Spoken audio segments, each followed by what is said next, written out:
How's it going, everybody? It's me, Shane. I'm here to give you another Mushoku Tensei Jobless Reincarnation episode review. It's season 2, episode 23, entitled Let's Go Home. So before I go any further, please hit that like button, subscribe, and hit the notification bell to be notified of more reviews like this one. You can enjoy it in the comfort of your home or when you're at the job. Who knows? Most of the time when I'm speaking here, it's like a podcast, and I want to put images up for you, and we'll get there one day, but man, was this episode. This should just be called whatever the Japanese word is for trauma. I haven't gotten there yet. I'm going to do the English version. This is what should be trauma. Would the Japanese word for trauma just be trauma? Regardless of such, this should just be called Trauma, the show. Like, is the immediate aftermath of Paul's passing, finding Zenith, and Zenith basically babbling like a child. And we immediately start off with seeing Rudy's past life. Dude is he's looking at his parents. And one thing to note here, very, very clear. And like we've seen his face clearly before, but a lot of times anybody else's face not clear. Remember the episode about his brother, and he was wondering how he should talk to Norn, and we didn't get a good look at his brother. We see his parents perfectly, and I just thought of something I didn't put in my notes. Makes you wonder if the trauma unlocked something inside of him when he, his first life unlocked something inside of him that made him like so recluse to his family. I really want to know, what was his life like before that event? Like, did he have a loving relationship with his brother? Did he give a shit about his parents? Because he is lamenting right now, not loving his parents nearly enough. Not going to the funeral to see their faces one last time, not taking their ashes. He wonders if they worried about him. What do they think about him as they were on the verge of death? I'm going to assume that they both died in a horrible car accident. It's probably what happened to them, right? And he wishes he would have saw their faces one last time, and he's sad on how little he loved them. And part of it, people who are in trauma or have anxieties, have a lot of things they're dealing with. They tend to be a bit harder on themselves than they should. Now, I do wish he should have done those things, because as we saw in that very first episode of the entire show, that's kind of what led him to get kicked out. Like, he didn't go to the funeral, and it looked like his brother or maybe some other family members kicked him out, and then he got hit by a car saving a girl. Like, isn't that interesting, right? He sees the girl who is Nanahoshi. Watch the first episode. He saves Nanahoshi. You go back. Oh, shit. That opens up a lot of other things now that I just said that. But we ain't talking about that. Think about this. He saves a stranger, but he had such apathy about going to his parents' funeral. That trauma is not something to be with, y'all. That shit is serious. Very serious. And he's still carrying the trauma. He even openly, when Roxy comes into his room, by the way, this is nighttime. Even when Roxy comes to his room, he's openly saying, like, he thought that he had, did the right things. Like, he got a second chance to do it all over again. And, he thought he would fix mistakes of the past, but he turned a blind eye to the clashes with family. And he's just being so open about it. And it's interesting that she's not speaking on it. Maybe she thinks you're talking about an event from before that happened. He got a second chance with Paul, because he did get a second chance with his father. They met up, they clashed, second chance. Now he's here. This is like kind of like third chance, fourth chance, because he's taking care of his little sisters, right? And he's open. He weeps. Like, by the way, when he's looking down, he has the nub that used to be his left hand and his right hand. He's holding Paul's sword, and he's just weeping into this hand. That's just that he's weeping. And it's insane, because I wonder, he didn't, a lot of times when Rudy loses people, is super unexpected for him. So when him and Dead End first did the guild thing, and he froze up because, oh shit, people are actually dying. That young guy we just saw there, he's dead. Oh shit. A lot of times when he thinks like, we got this, shit happens. That's exactly what happened. He actually openly, because I know I put this on the back side of the notes I wrote down, he has deep survivor's guilt. You know, he's like, why would you save a fake like me? You should have shielded yourself for Norn or Aisha. You know, what about Zenith and Lilia? And he looks super sickly. You can tell he has not eaten. He's just in that room. And on the backside of this, we have Roxy doing what a person in love does. You know, she stays by his side. She locks the door when she comes in, even though, you know, she initially goes, well, there's some other things I want to see in the city. She's wearing a nightie. I was like, she's wearing a nightie. And when she talks about going out into the town, and he's like, I'm really not in the mood for it. And she locks the door. I'm like, thought that was a nightie. Maybe it's just a dress. No, it's a nightie. It's a nightie, y'all. And you know what happens when the ladies around Rudy wear the nighties. Oh, yeah, brother. So she pulls, you know, he tries to walk away. She pulls him into bed. She's on top, telling him, hey, leave it all to me. Both of them blushing furiously. She kisses him, and that one hand that they clasp together. They do the thing. You know he does the thing. You're thinking to yourself, you're saying to yourself, but Shane, isn't he married to Sylphie? 2 swords, y'all. 2 swords, but I prefer 3. I'll get to that in a minute. I love this in particular because, so Sylphie cured him of the ED, right? And the ED stemming from, oh shit, every woman is going to leave me. I got close to Eris.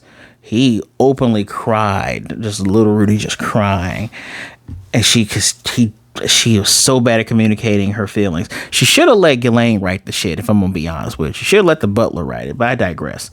And then remember with Sarah and how, you know, he was trying to be tough, but that fell through, and, you know, Sarah said all that stuff, and dude just wanted to die, literally. Sylphie helps him get over the root cause of the ED. Roxy is not leaving as he's yelling, and she's saying, you know, I've been on many, sometimes when you go adventuring, people don't come back. And he's like, well, you got both of your parents, so stop being a liar. She's like, yeah, I haven't visited them in a long time. And, you know, she's so tiny. She's like wrapping her arms around him, but it's around his face.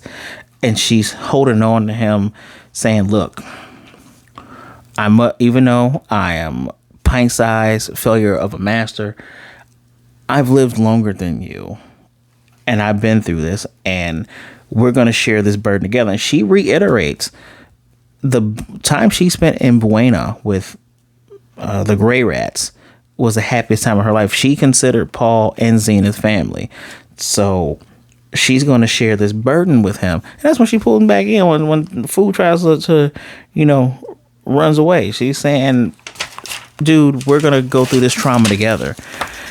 And that's such a better response than what Geese and Elenise were gonna do, because she openly tells him after they I forget how long it takes them to get to where they gotta go, but we see them stop at least twice, once in the desert, once in the frozen part. And in the desert, you know, she's saying Elenise and Geese told her that he was married and was going to have a kid soon. And she still did what she wanted to do because she wanted to be selfish, because she fell in love with him. She loves Rudy. He came in and saved her from the labyrinth. And Rudy doesn't remember when he was little. She said, oh, I would love to fall in love with someone if that happens. She fucking meant it. And, you know, when talking to them, like, they said, you know, he'll get over it. And she's like, okay, but the person who would help him, his wife, is not here, and I can't just let him be here. And she thought of him. She didn't finish saying this to him, but we got to see the flashback. She remembers seeing him as that little boy that was huddling in the rain, because at that time, Rudy still had the agoraphobia. He still, even in that second life, he still couldn't go out. And then that's something this show tells you, man. If y'all get hung up on some of the ecchi parts, and people who get hung up on the ecchi parts, you are missing a greater narrative here.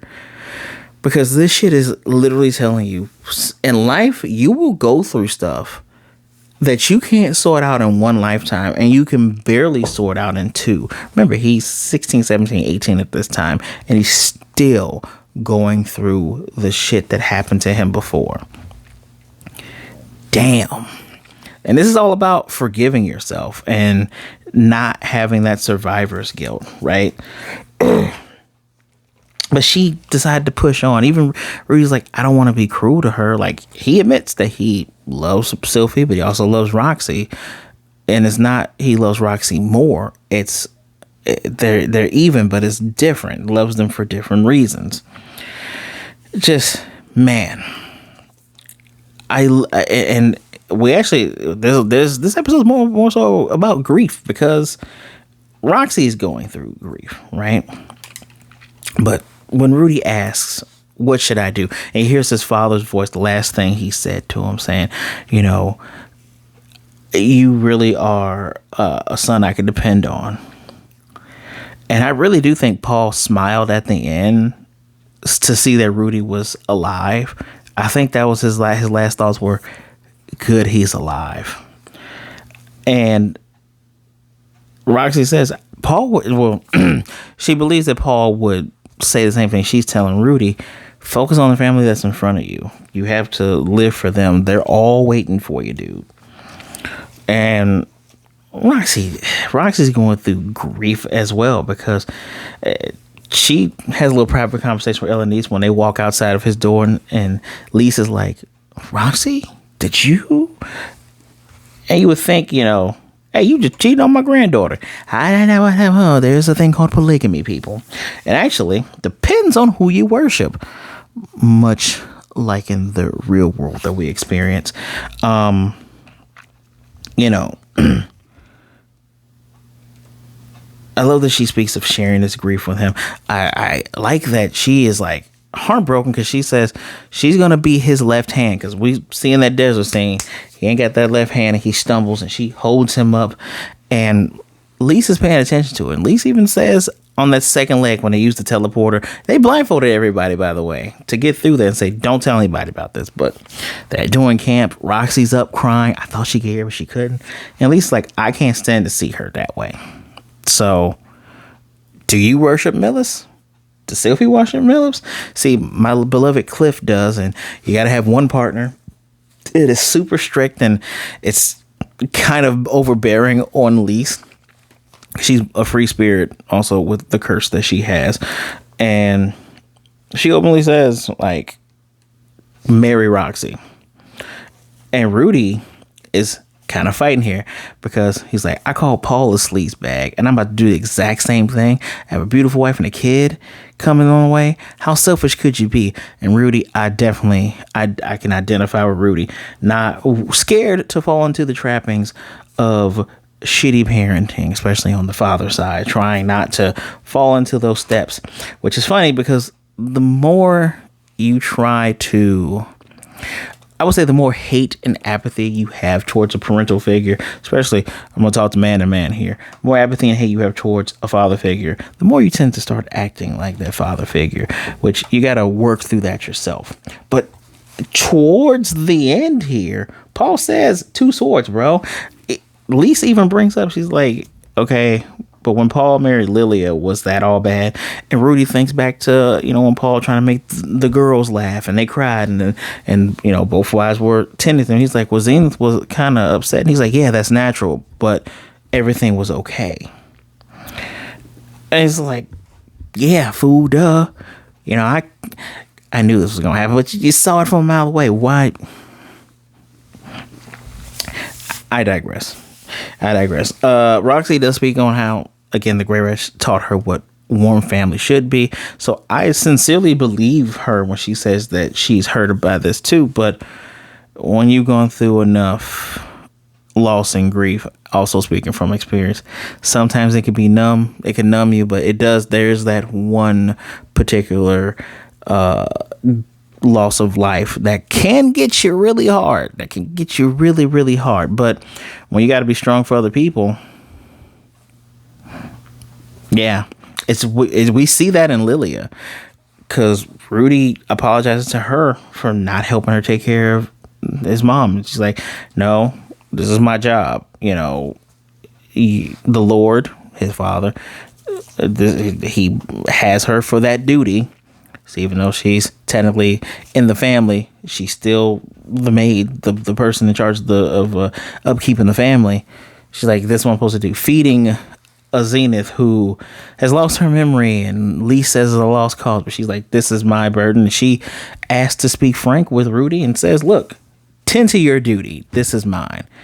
And Rudy's like, oh, come on now. And we know Rudy's not going to do that. He tells everybody, he's like, let's go home. He's not going to just have them off somewhere. He's gonna tend to his family. That was his plan the whole time when things were looking up and up and up. Again, I digress. Yeah, she wasn't gonna leave Rudy alone. That wasn't gonna happen. But I do like the fact, I'm doubling back, Lee's telling him, do the dang thing, right? Cool thing is, Zenith is not mentally dead. She just, she apparently has the Mana Crystal calls magical impairment. Pretty sure they can magically fix this. It'll just probably take time. Travel scenes were nice. They fought raptors. In the world of dinosaurs and griffins, they have raptors. That's damn. Y'all just kill monsters too. Do y'all have like a monster tamer or a monster rancher anywhere? Just But oh yeah, and the little girl who got assaulted in the books that you would only, the subtext is here but you don't know, she has a little wand that puts up a magical shield. I like that. This is, you need strong ass people to travel to get across certain parts of that world, and I do like that they keep reminding us how alive this world is. But yeah, man, Rudy's about to have 2 swords. As a matter of fact, he even says he's afraid of being internally. He's like, oh my god, okay, I present this to Sylphie and Sylphie doesn't like it. What if I get dumped by both of them? He's like, no, I want them both to be happy. And even Lisa's like, all right, you want to be happy? Fine. Let me call Roxy out, who was obviously, she was awake crying, y'all. And Rudy's the most awkward. He's so damn awkward. He's like, so my wife's name's Sylphie Greyrat. She's like, yeah, I know. And in the back of his mind goes, look, man, I would rather not live in regret. So just say what you have to say now, because I'm not going to be a coward. And he openly says, I love the fact there's 2 voices. So it's literally him talking to himself, but it's old voice, new voice. And he says, would you change your name to Roxy Greyrat? It takes her a minute, and she's like, oh. Do you got to ask your wife's permission first, though? He's like, yes. Ask me again. I like a good romantic comedy. I like a good rom-com. I feel like I've seen it in an episode of something. It was definitely in Scrubs when Carla asked me again. But I love it when it goes, she's going to say yes. You're just going to set the scene. But it's like, ask me again. And this was a very nice thing to end off on. Just gonna check my notes real quick, Mr. Sickly Rudy. But yeah, this was a very, very nice thing to end off on. I appreciate Lise. Like, that's a good friend, man. When you think, oh, you cheating on my granddaughter. No, I care about these 2 people. She fully believes that you can love 2 people. Truth be told, I believe you can love multiple people as well. So love is, in my opinion, love is a little bit more than just, I love this person more, I've known this person longer. It's a little bit deeper than that, okay? And again, this is actually a decent example of polygamy, because polygamy is not just going, well, it's an open relationship, I bring who I want and I do what I want. No, it's like, I'm in this relationship with my wife, I'm gonna ask my wife this, and I care about you. He's worried about where they get along. Obviously the well-mannered tiny women will get along with each other. I'm just saying, one's an elf, one's a demon girl. Very interesting. He had his first time with the red head, but his first love was the blue head, and then the green hair was the one that creeped up on him. That ain't really it's not really a spoiler, y'all. It's, if you can't read between lines, it's not really a spoiler. We kind of know where this is going. I just need Eris to show her ass back up again. But yeah, he's doing it so he has no regrets. I like this a lot. Next week's episode is called Succession. I'm just still waiting for that shoe to drop when he has to tell Norn and Aisha. Like, he's gonna show up with an extra wife, one less arm, one less dad, and a mom who is in a semi-vegetated state because she's lost her memories. Although there's no ill effects on her. Man, it really does make you wonder, though, why Rudy. You kind of understand why now Rudy was a bit apathetic or not caring when it came towards Zenith. Like, he was still dealing with the trauma of the past. And one line I really loved that he said, and it reminded me of Guardians of the Galaxy 2, Yondu Michael Rooker scene. He says, I didn't think I was Paul's son, but he was definitely my father. I cried. I ain't gonna lie. I cried on that shit. That was good. He may have been your father, but he wasn't your daddy, boy. I cried on that. That's a damn good line. Damn good line. This is a 5 out of 5. By the way, Roxy's little triangle face was that's adorable. I love any time a character makes those faces. There's a Pokemon that does the opposite with the V face, but it does it when it's down. I think it's Levani. Yes, I'm doing Pokemon reviews soon. Okay, I apologize. I know stuff is changing for that. I'm gonna jump back on that. But regardless of such, this is Mushoku Tensei. This is a 5 out of 5 episode. This has that emotion. This is moving things forward. This is deep changes. So this is episode 23. Episode 24 will probably be the last. Damn, this has been a roller coaster for this season. I don't know where you go after this. I actually really don't know where you go after this. Things are a bit fuzzy for me. Hopefully we can see what Eris is up to.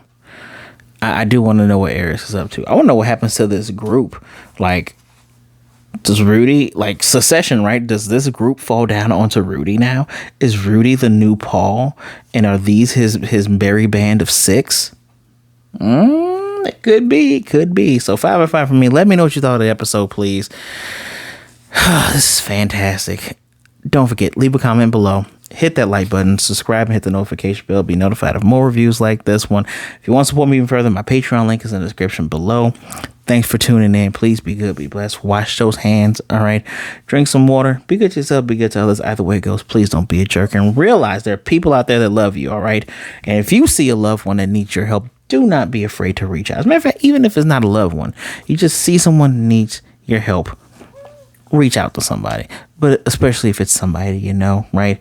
People will be very appreciative. Trust me. People rather see you today and talk to you today than to miss you and mourn you tomorrow. And I'm sure you feel the same way about somebody, all right? My social media is in the description below, right underneath that Patreon link. Give me a follow, send me a message, say hi, tell me you came from this episode. Tell me if you feel the same way about this episode, all right, guys? So next week, it's the last one, might be the last one for this season. Might be a little late on that one too. I got some extra things I have to do for the weekend, but I'm gonna bring it to you. So until then, I'll see you on the front line. Oh, wait, before the video's over, the intro did a very nice, slow piano version of the theme of the season, of this part of season, Frontline. So well done.